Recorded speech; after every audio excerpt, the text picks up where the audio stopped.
Filwaqt li l-ekonomija globali qed turi sinjali ta' żieda fl-istress, ix-xejra f'Malta baqgħet waħda favorevoli.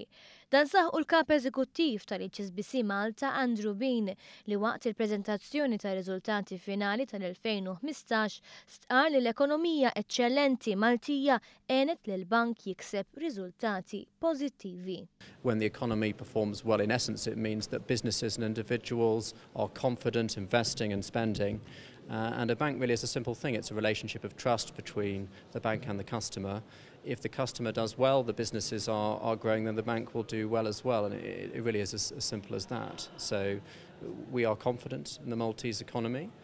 I think clearly there has been some signs of stress more widely in the global economic outlook, but locally we think the picture remains more favourable, and indeed Fitch just confirmed this on Friday. Xhieda ta' din il-klima ekonomika stabbli huma r-riżultati tal-HSBC għas-sena li għaddiet. Il-bank irreġistra qlieħ ta' qabel it-taxxa ta' 46.8 miljun euro. Filwaqt li żied id-dividend payout ratio minn 55% għal 65% li rifletta s-saħħa kemm tal-profitabilità kif ukoll tal-kapital tal-bank. Staqsejna l-kap eżekuttiv jekk huwiex ottimist tal-futur tal-ekonomija Maltija.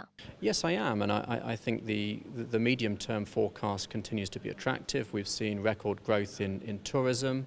We obviously saw the CHOGM meeting here last year. We have European Capital of Culture coming up, the Maltese presidency of the EU. So Malta's place in the world, I think, is a good one, and this is positive news for consumers and for businesses, so we remain confident.